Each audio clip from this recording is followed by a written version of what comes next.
think college soccer is one of the most unique places in the US landscape, international landscape, because it's a really pure form of the game. The relationship between coach and player became a lot more transactional very quickly. I don't think it's sustainable, and I don't think that was the intention of kind of quote unquote the spirit of college soccer. If we take that away from that age group, then you've got this entire generation that is just yearning for instant gratification. I can't get this, so I'll get that. This isn't working out, so I'll move on. And I think we're doing a disservice to young people by kind of allowing that to happen. Everyone's an advisor, everyone's a consultant, everyone's got skin in the game, trying to make a buck out of this. So that's one of the other things, young people are so poorly advised in this current landscape. It's terrifying. Hello coaches, welcome back to another Modern Soccer Coach interview. There have been a lot of changes in the college landscape in recent years, and our guest today, Jack Winter, has experienced them at the very highest level with the prestigious Stanford University men's soccer program. I'm sure a lot of you are aware of the program, of the team. We had the great Jeremy Gunn on the podcast years and years ago. It was one of our biggest episodes. I'll put the link below just in case you missed it. Jack is going to talk about the college landscape, how it's changed, how coaching's changed, a solution or two of perhaps what it needs, and then also discuss that experience about working with Jeremy Gunn. Love this chat. If you enjoy it, please make sure you like, please make sure you subscribe, and please make sure you check out all the wonderful free content on modernsoccercoach.com. Thanks so much. Here's Jack. Enjoy. Jack, welcome to the Modern... We've just done a podcast. Welcome to the Modern Soccer Coach podcast. Finally, really, really excited to chat. Thank you very much for having me. I've been a massive fan of your work for a long time.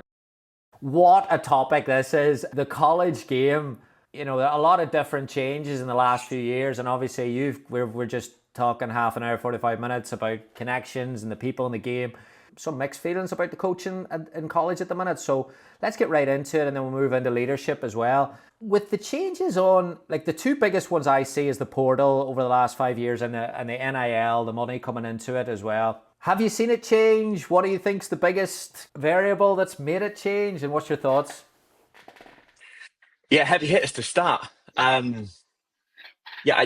Without doubt, I think the portal has made the biggest impact in college soccer, well, across all of college sports, but particularly college soccer over the last 7 years. I think for context, internationally, people might not know, before 2018, there was no portal, and it was a fairly kind of clumsy bureaucratic process where you had to hand in a request, get permission from a compliance officer and your coach. It could be denied.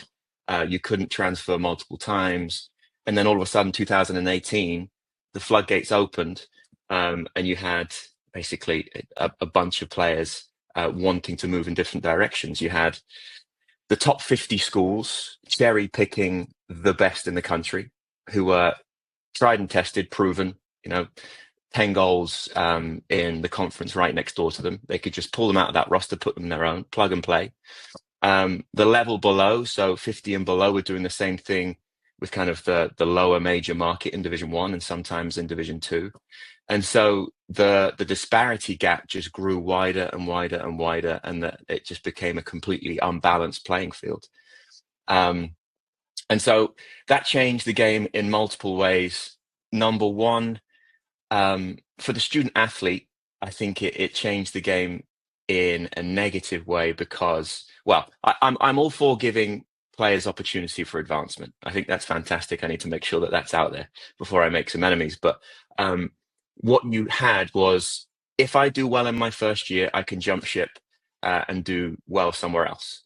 And at the same time, you had a group of players at the bottom of the roster saying, if I don't do well this year and the coach doesn't like me, I can find somewhere else to play. And so the relationship between coach and player became a lot more transactional very quickly. The cycles got shorter. It became more transactional. It was more superficial. That time that you typically spent during a student-athlete relationship cycle that used to be 3, 4, 5 years was now 3 months.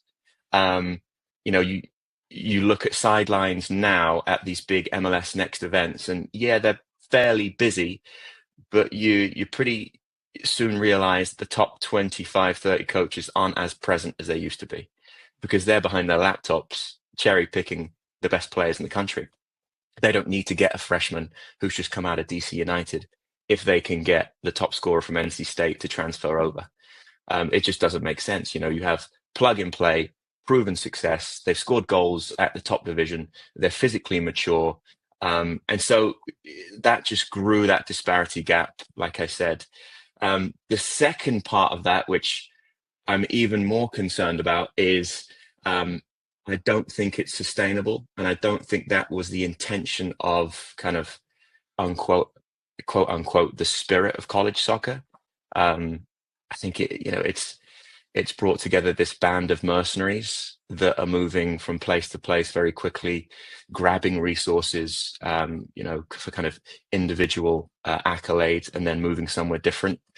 I think college soccer is one of the most unique places in the US landscape, international landscape, because it's a really pure form of the game. I think, you're playing with your mates. You've got the wonderful opportunity of learning and growing in your academic life as well. So you're furthering your opportunities to, access to a different life. You're playing a high standard of competition, but there's no real competition for like contracts either in squad. It's not professional soccer yet, and it's not youth soccer.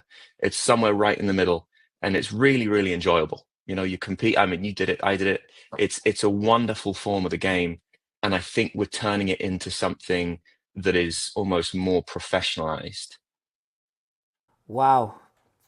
All right, Jack, thanks for coming on. That was fantastic. What a start. What a start. Yeah, it's so interesting. We're going to get into this now. We're getting into the weeds here. I mean, where I'll start as well for me is the enjoyable piece. Again, we had a laugh about, we both went to similar colleges in similar regions and played for similar characters. And the enjoyment piece for me was the fact that I was so homesick and so miserable in year one. And I remember going to Gary Hamel. I was in and out of the, you're playing 5-10 minutes. And I remember going to see him. We had a really, really good season my freshman year, but I wasn't part of it. Always remember I went in to see him on a Sunday. I don't know why on earth he was in the office on a Sunday. I don't think he's ever been since. He must have left something in there, but I got him. And I says, what can I do better? That old line. And he said, sometimes it's not you. Sometimes you've just got better players out there and you've got to be patient. And that was probably as empathetic as you're going to get from Gary Hamel. But all it did was say, listen, stick with it. And in sticking with it, you get a bit older, a bit stronger, you get a bit more confident. And it did work out. And in doing that, great experiences, great friend groups, 100 lessons around. And that's what I see. If the portal had been open to me as a player, I'd have definitely jumped on it halfway through September.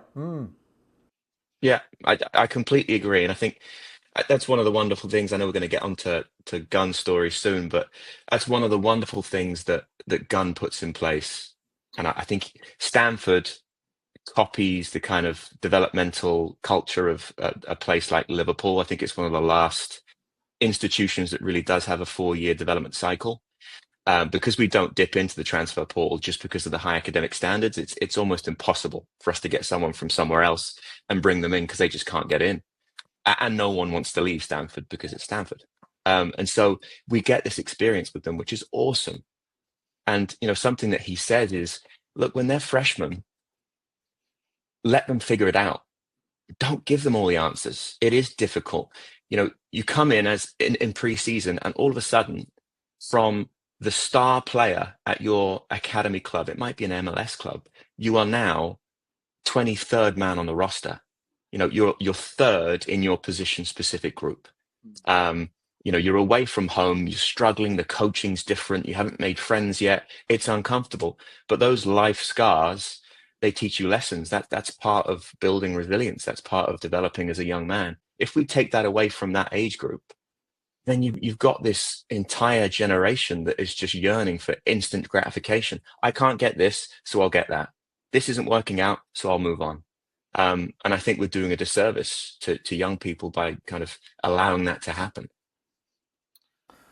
I saw a post on, I think it was the day after on LinkedIn, the day after I actually watched a bit of the college basketball, and it was about Florida and their data analysis and their recruitment. I always think what's really concerning as well is that when we're glorifying, I don't mind glorified recruitment, it's always been glorified.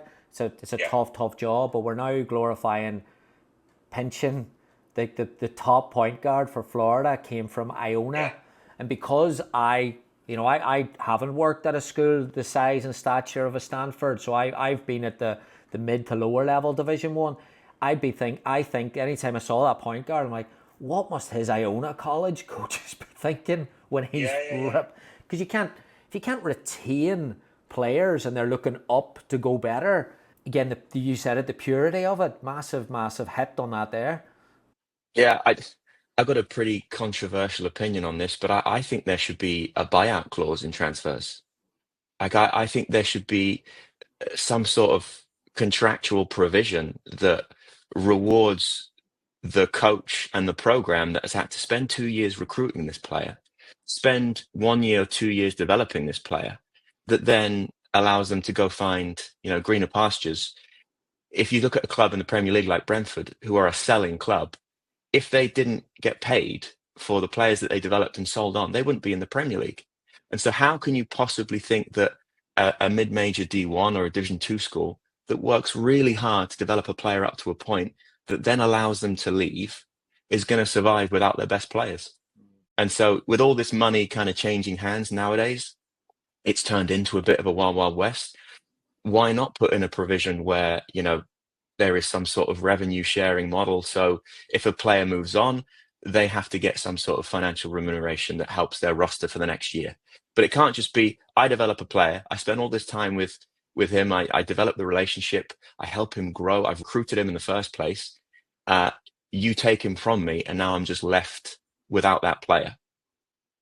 I mean, you've got coaches sending DMs on Instagram. It's it's madness out there. I mean, but that's what happens when you put in place uh, you know, a pilot program that didn't have any kind of real pilot. It was just, here's the transfer portal, figure it out. The rules weren't put in place properly until later, and you've just got a bunch of people that, they see the best players, they figure out ways to get in through back doors. It's, does your current player have a connection with that player? Did he play in the USL2? Can you, next time you go to the USL2 tournament, can you go and chat to him and see if he's interested? It's the same thing that happens on the international level, but that team doesn't get anything for it. You said something that really interesting I want to go back to about the culture piece. And again, something that when I was growing up and learning about coaching in the college system, I actually really enjoyed it because I think it made me such a good coach, was this awareness piece about the culture of it. And you've got the Genos and the John Woodens and the Ansons to an extent of who have these frameworks that bring people together and bring groups together. And I think every college coach I've known always has an interest and a passion for team dynamics around that there. That's got to be impacted by the fact that people are coming and going at an alarming rate.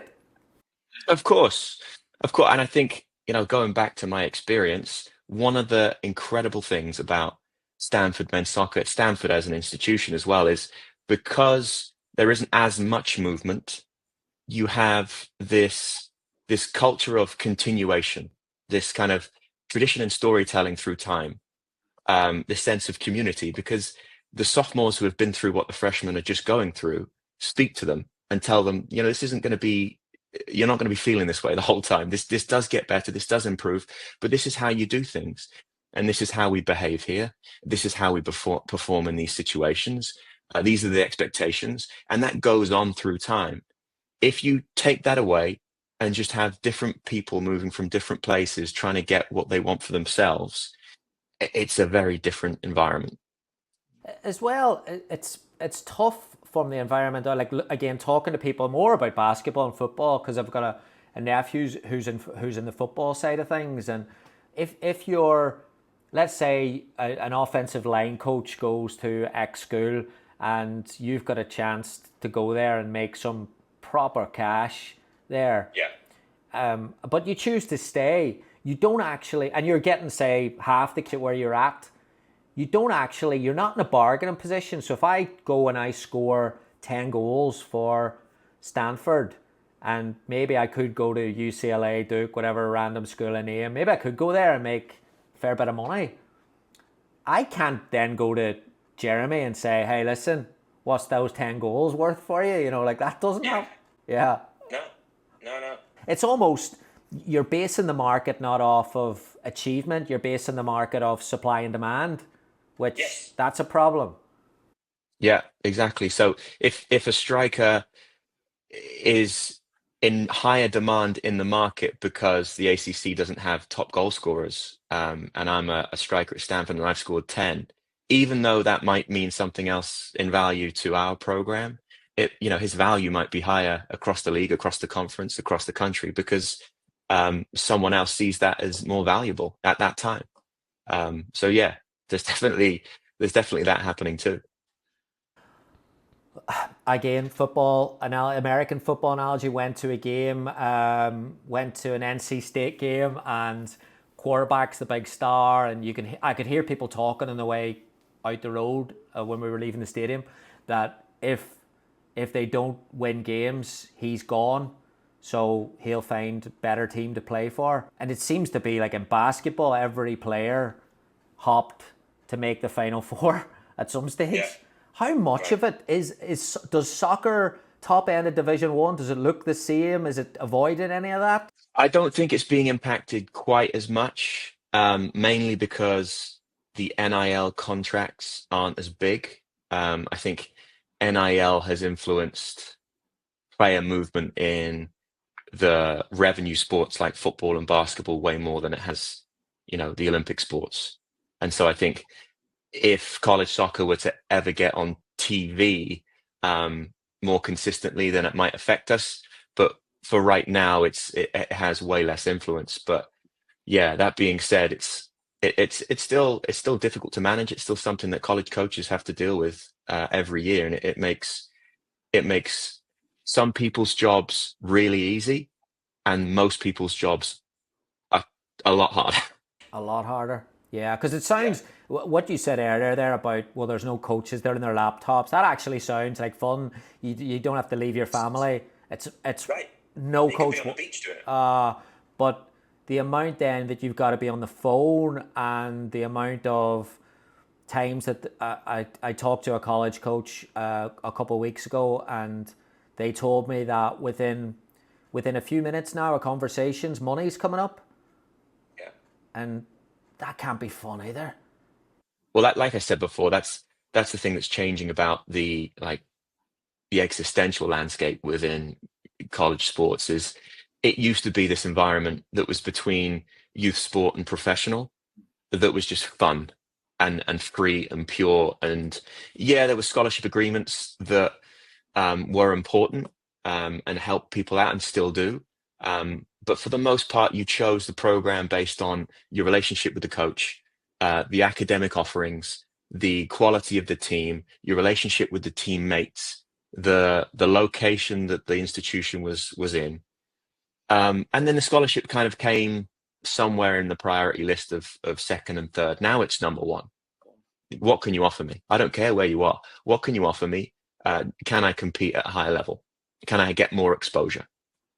And so schools are really losing out on what they can offer in terms of value add, which does suck. Yeah, it's fascinating. The piece that you talked about on if college soccer was to go on TV, and we're in an interesting space at the minute where a couple of new leagues, the USL new league that's going to kick in 2028, I believe, which is going to be a Yeah. promotion relegation. What are the potential opportunities that the college landscape then changes with a little bit of a branch out, or can you explain some of that? Yeah, so the 21st century model was a pilot program that the men's soccer side of college soccer tried to implement, where they decompressed that 3 month schedule, and turned it into an 8 month season. So you played home and away fixtures throughout an 8-month season, and then you had your competitive segment in like March and April. And because, it was such a struggle, it has been such a struggle over the last, however many decades, with you get 2 weeks of preseason, you're straight into games, then you have 2 games a week typically for 3 months, and you start your competitive segment after that in and around November into December. And so your job as a coach was basically recruitment, preparation, and recovery. And so you just had no time at all to really develop players as individuals, develop your game model as a collective. And it was all just about performance, preparation, recovery. And it was really, really difficult. It has been really challenging. We've got so many statistics on the amount of injury that caused. And so there was a massive lobby prior to COVID to try and get this 21st century model put in place.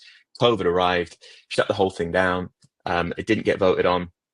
And fast forward 2 or 3 years later, with everything changing, with the house settlement, NIL came in, transfer portal arrived, US soccer saw an opportunity to work with some of the bigger conferences in college soccer to try and kind of reestablish their position within the US soccer landscape. And they said, why don't we come on board as kind of a separate governing body to the NCAA, sponsor the sport entirely, and do the same thing, play that 8-month segment.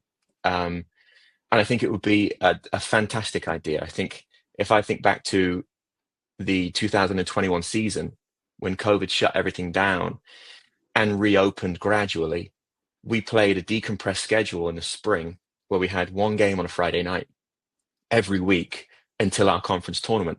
And that was like 3.5 months. And we finally had time during the week to go through a periodized schedule. We had a heavy day, we had a recovery day, we had position specific days. We had enough recovery time, and it just led to the biggest growth in terms of our program development that I've ever seen, and individual.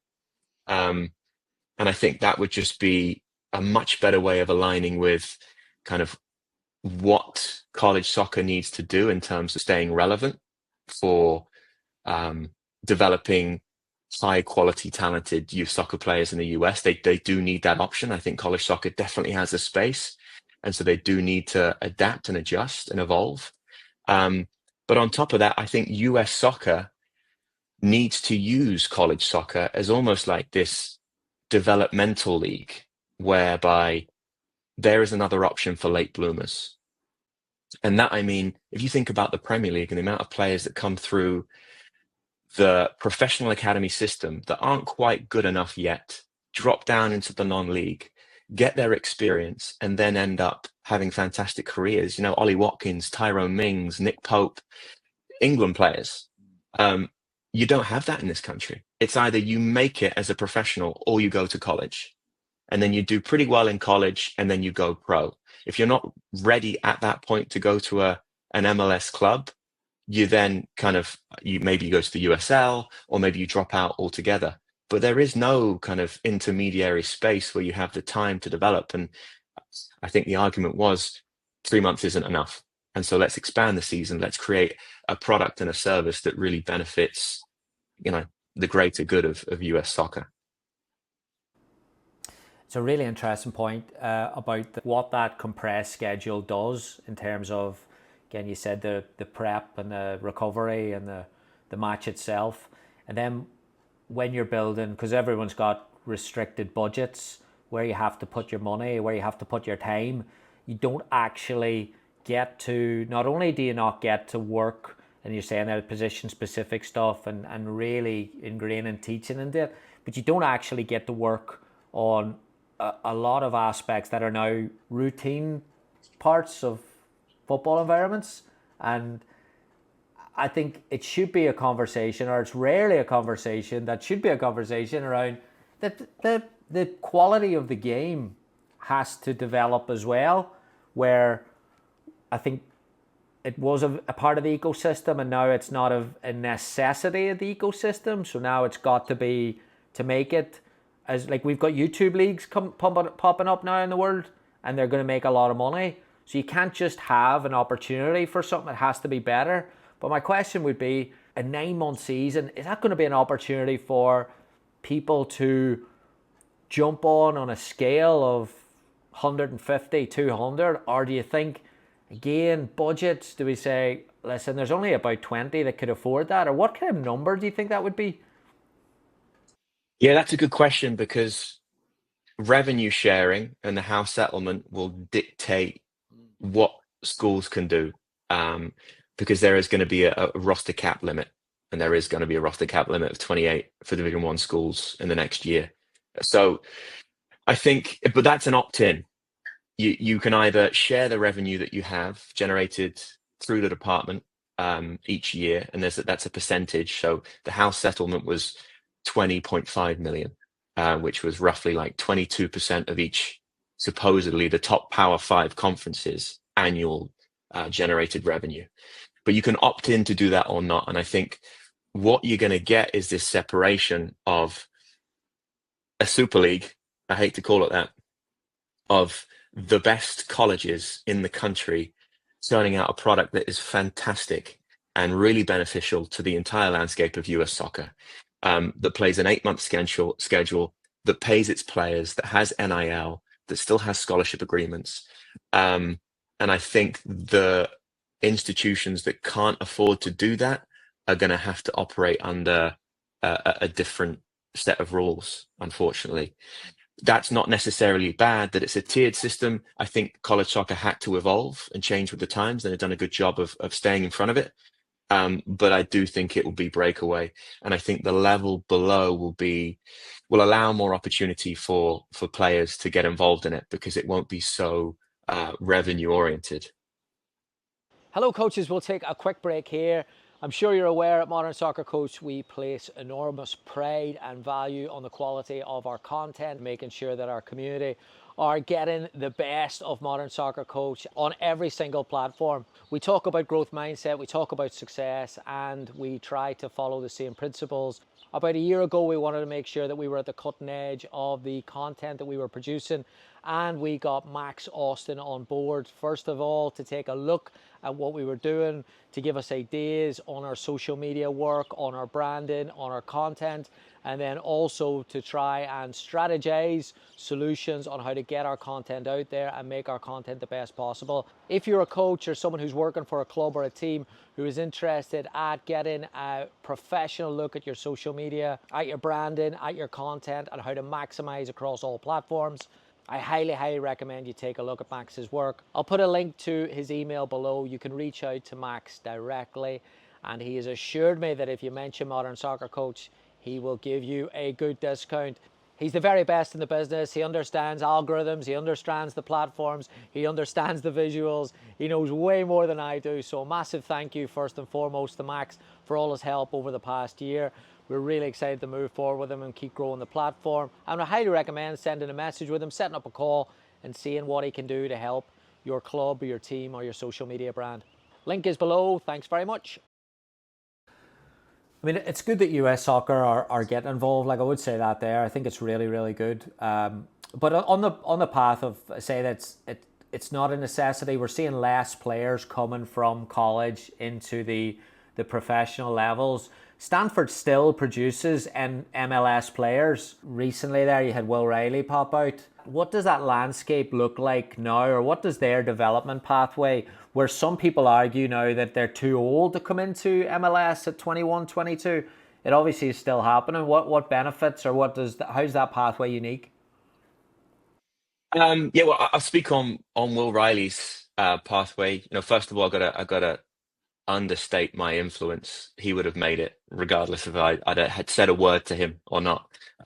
He's one of those guys that's just incredible. He's one of those guys that you meet and you just immediately frustrated with all of the wonderful things that he has going on in his life, and you get that jealous rage. He's handsome. He's built like a Greek god. He's got wonderful hair. He plays the piano.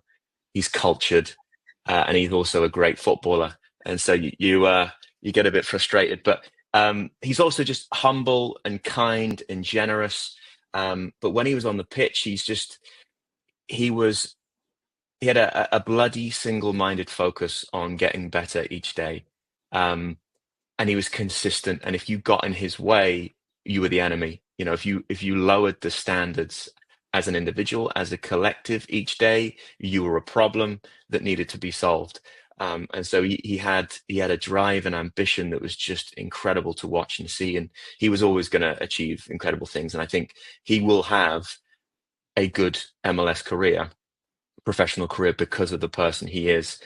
And you have those players arrive at college, and you have those players, and I think you have those cultures within college programs that are conducive to developing those types of players. And I think Stanford is one of the last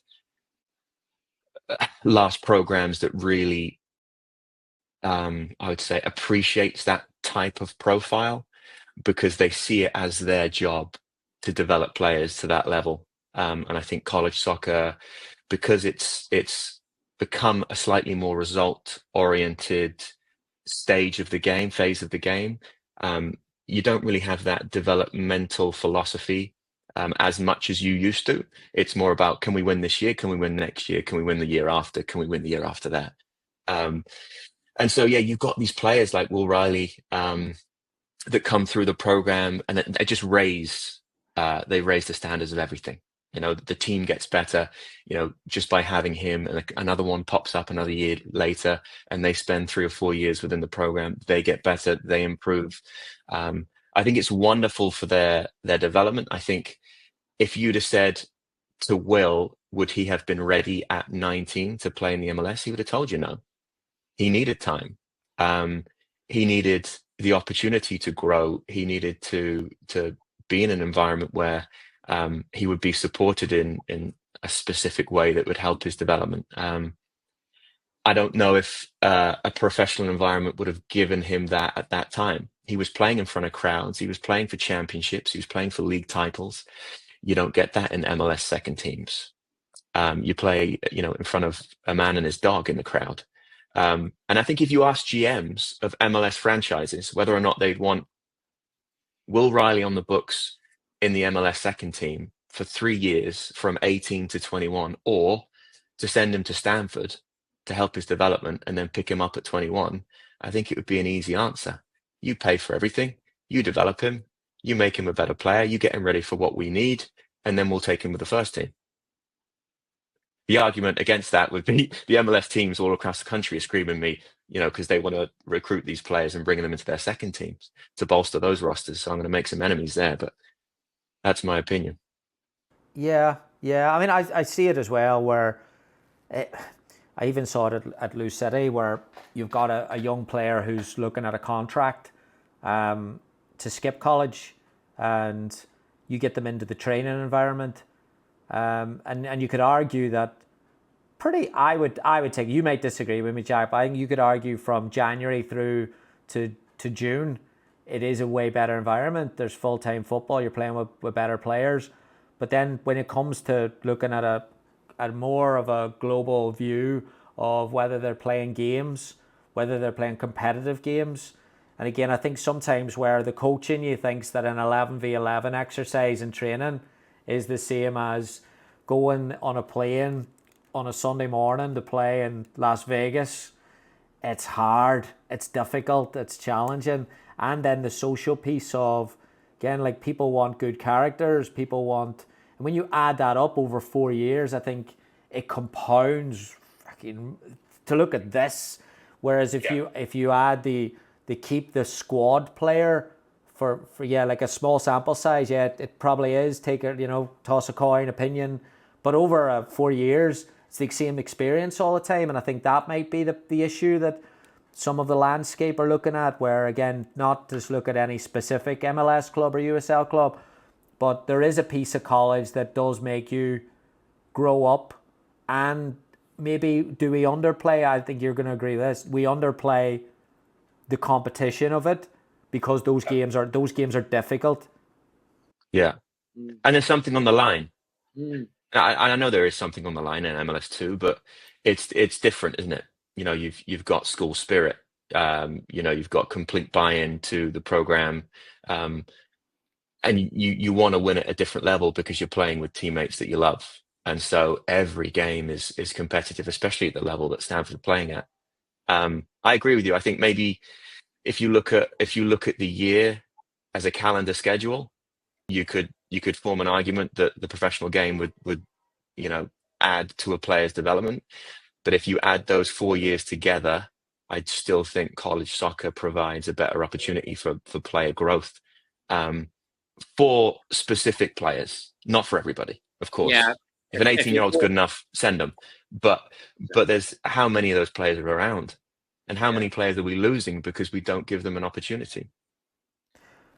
Yeah, and as well, like how many players are being badly advised. Like Yeah, we're both discussing as if someone is have the awareness of accuracy of what their level is. But yeah, I listen to a lot of basketball podcasts, and they're saying that there's people stuck in the portal because they're advised that they can play higher and that they can do yeah, that, and they're not yeah, getting those. That's yeah. scary. No, they've all come into the game now, mate. It's terrifying. Everyone's an advisor, everyone's a consultant, everyone's got skin in the game, trying to make a buck out of this. So that's one of the other things. Young people are so poorly advised in this current landscape. It's terrifying. Hello, coaches. This is our final break on the Modern Soccer Coach podcast with Jack Winter. I hope you've enjoyed this conversation. I hope it's got the wheels turning in terms of solution, in terms of the importance of college soccer in the US landscape.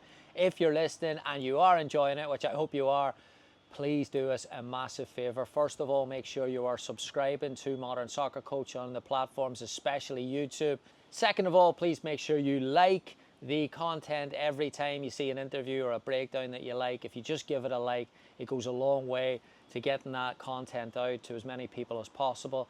And then third of all, on the topic of getting it out to as many people as possible, if you do enjoy the content on a consistent basis, please consider sharing it with your coaching community. Again, we put a lot of content out that's free. We have some other options on the website, of course, but the free content we want to get to as many coaches as possible. So every time you share it, every time you spread the word, it goes a long way to getting that content to as many people as we can. So thank you so much. We will continue to work to improve the content, to put as much of it out at as high a quality as we can do it. So thank you so much for the support. We've got some really exciting stuff coming in the next couple of months. We couldn't do it without the support, so thank you. Don't forget to like. Thanks again. Yeah, and then the parents, like, Yes. yeah, I was just talking to my mother-in-law, today about parents that are sitting watching won't say where it was, but watching one of my kids in the same pitch, and there's another club, and like they're paying a lot of money, and it's the exercises are from something that would look like a 1970s coaching book, and they're paying 5 grand a month for that there, and but you're devaluing the whole thing when you don't have those aspects of development because they're so important. Yeah.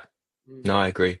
I mean, one of the incredible things that US soccer has done is the MLS academies are now kind of bearing fruit every single year. I think a lot of people forget that MLS academies are 12 years old. I think DC United was the first, and that was 2007 or 8. Before that, it was just pay for play across the board.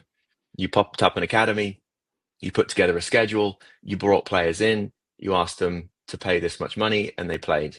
Um, and now you have all 30 MLS teams with infrastructure, with resources, with good coaches, with a development pathway.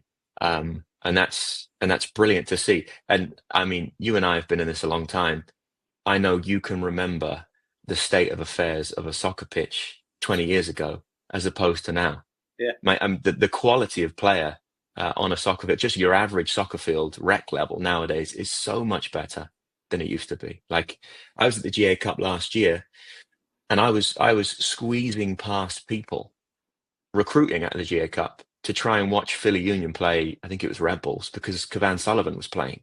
Like that just wasn't the case 10 years ago. Those players did not exist, and so this frustration with US soccer not developing international players, I don't know where it comes from. The sport is so new, the infrastructure is so new, it's going to take time. Yeah, I agree. I agree on that, and I definitely agree that the development in again, on a holistic picture, a bigger picture is in a really good spot. Another thing I would say about the academies, MLS, anywhere I visited, something that gets overlooked is that when you put full-time coaches in the environment, so like the barrier to entry to get to an MLS first team job is very, very high and probably out of the reach for most of us.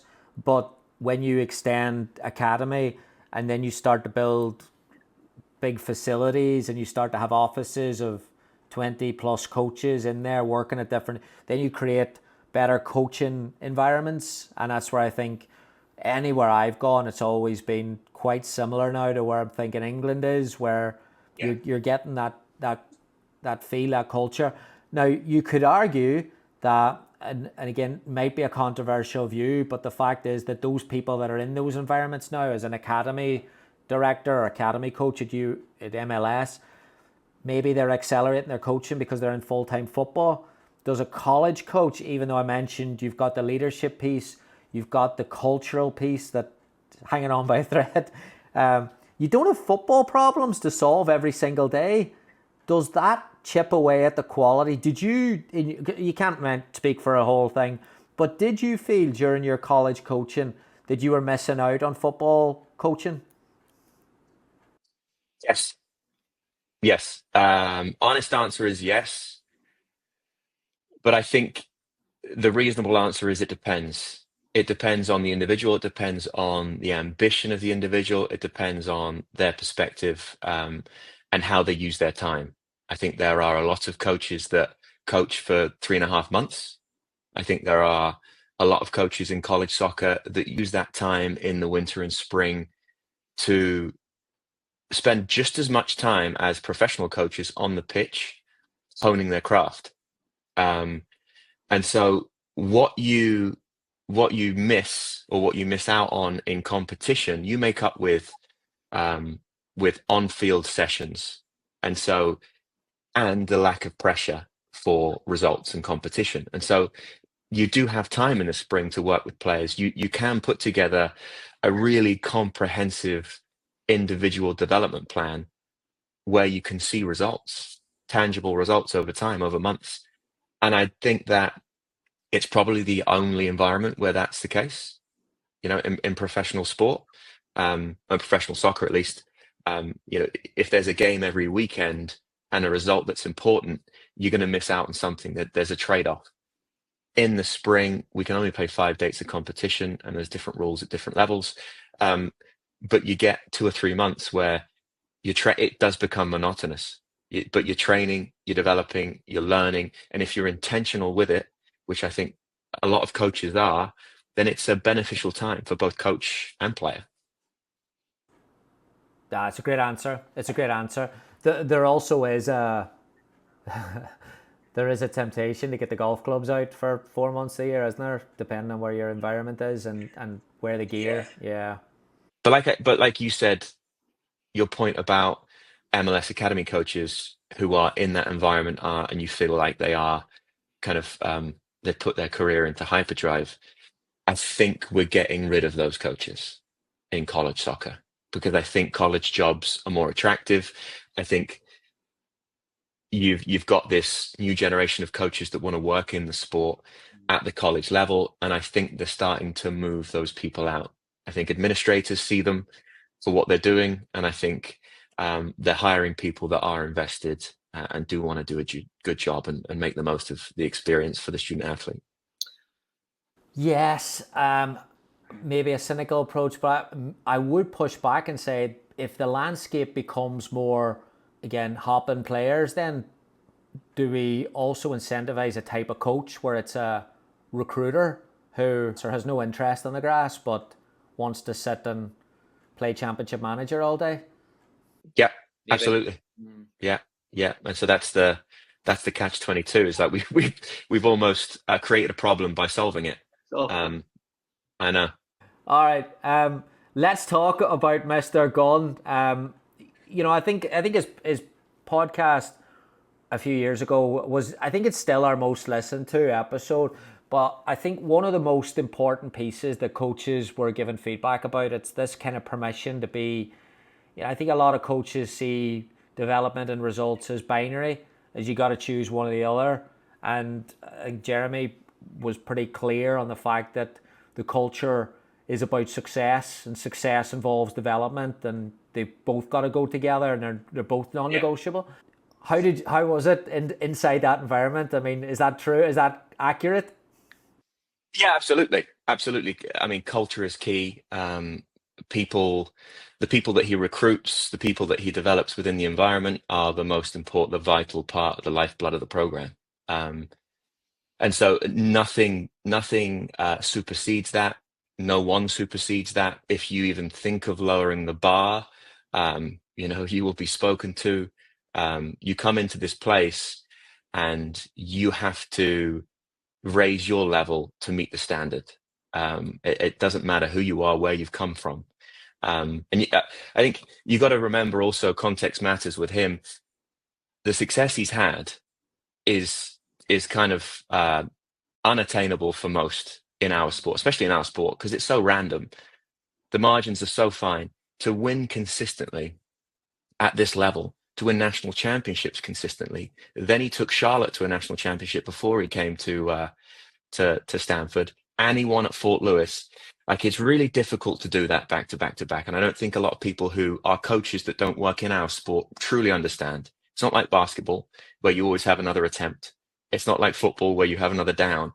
The margins are so fine. And so I think to win that consistently, you have to be doing something right. And it's really important to understand that success leaves clues.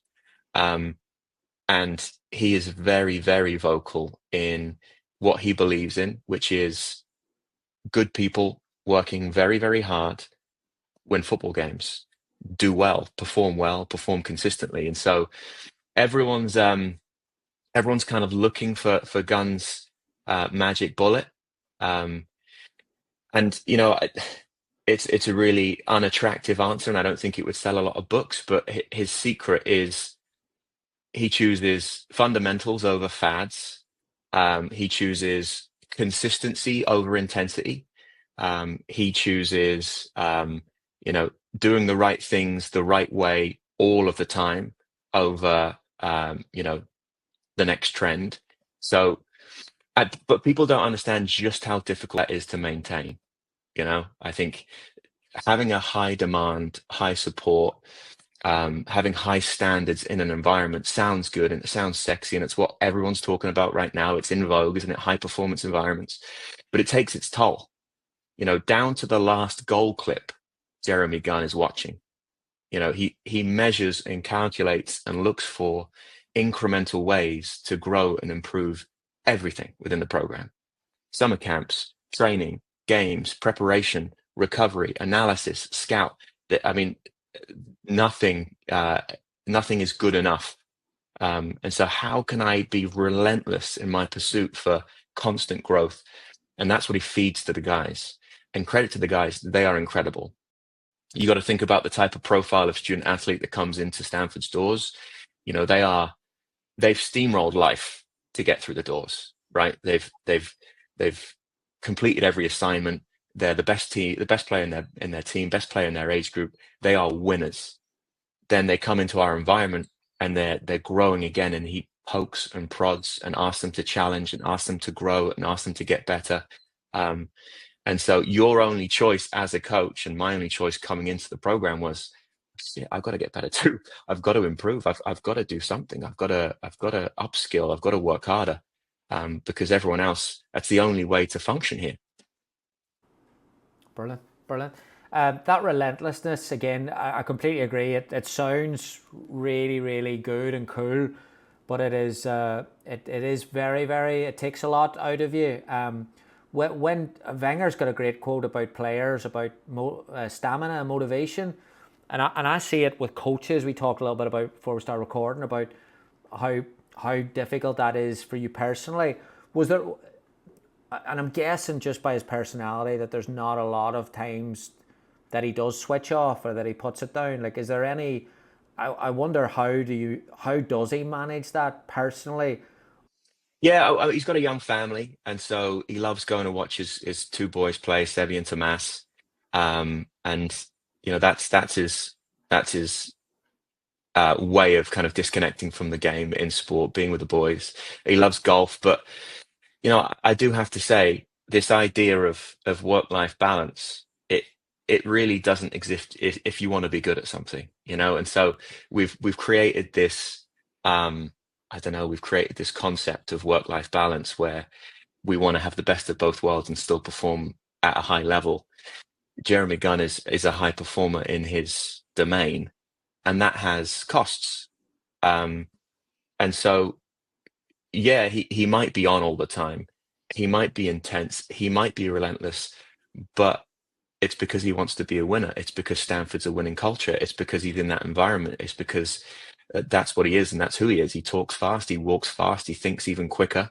Um, that's the way he wants to life. Who am I? Who are you to tell him how to live his? And it bears results and it develops players and it's an incredible place to be. And so maybe he doesn't have balance, but that's okay too. I do want people to understand that that's okay too. It doesn't have to be the best of both worlds to have a wonderful life. You can be intense in one area of your life and still have a great life. Yeah, it is really really interesting. Again, the more I'm around, even interviewing top managers or people that are working at a seriously high level, I mean there's part of me that even respects that even more. That there is, I agree. I don't believe there's a balance. I don't believe that to be in football, there's no way that you can operate at the pressure that some of these people are operating at and go home. And people talk about I want to go home and then I want to be there mentally and physically. Like there's no way you can sit there and play with your kid catch and not think about a problem that you're solving. Well, Right. there's no Yeah. chance. Yeah. Yeah. But the Yeah. fact is, it's the Fergusons. I guess I'm more intrigued by it's the longevity of people who do Yeah. that. Who can I could maybe do it for a year, 2 years, 3 years. But these managers that get paid out. And my dad talks about this all the time. He's an accountant, and he's always that's him done. That's good. 5 million. He'll be good on the beach for the rest. Like that'll be Yeah. me. I'd be good. Yeah. Yeah, yeah, yeah. I mean, I think it's a personality trait. It really is. It's a trait and state. He is more. He's got 70% of the trait that I don't. That maybe you don't.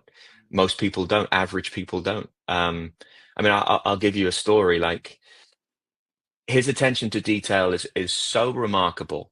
Once you see it and live it for a certain amount of time, you can't unsee it. If that makes sense.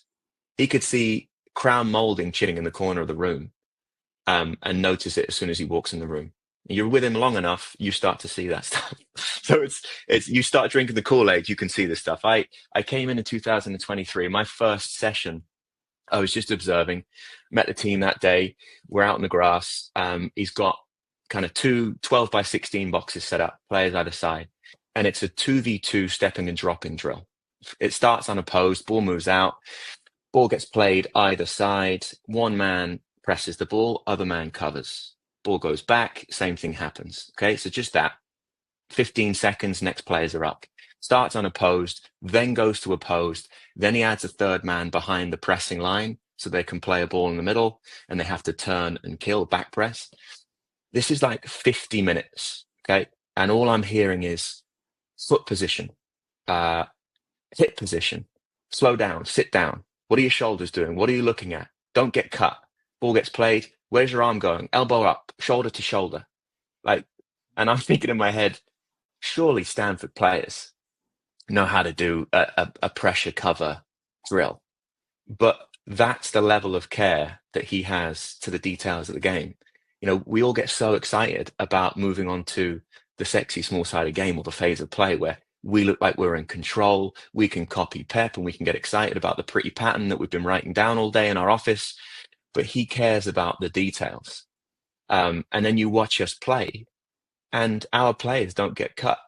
There's hardly any penetrative passes that break our lines. And if there is, the speed at which we turn and kill, we back press and win the ball back and regain and go forward. That's one of our biggest kind of attacking threats is in that space.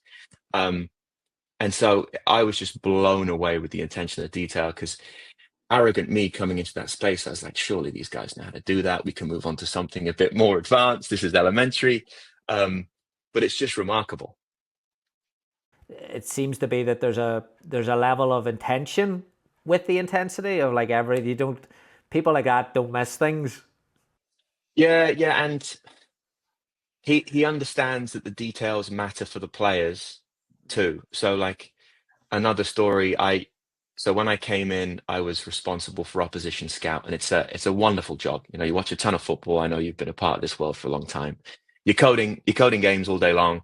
You're coming up with pretty presentations, and I'd done this for the entirety of my career at Division Two level. I come to Stanford, for the months leading up to this. Thank God for Ben Moan, who was the other assistant colleague of mine who's actually now moved on to Philly Union 15s. But I was bugging him all the time, like, what do I do? What does he want to see? What did you do? How much detail do I do? And so a couple of days before, he comes into our office. He's got an office adjacent. He comes into our office and we all sit down on the big screen. I plug my laptop into the TV and I show him my pretty presentation. I'm feeling pretty good about it. And he's watching it and he's just saying under his breath different things. He's like, well, do the center mids lock on to their center mids, or do they cover the space behind them? Do the two center backs step into the pocket, or are they more worried about the space behind them? When that ball's passed from there, can we cover that side? And he's like, the front zone man, is he dominant? Does he jump, or does he head standing still? The patrol guy, is he following the looping runner to the back post, or is he ball watching? And I'm like scribbling this down, thinking, shit.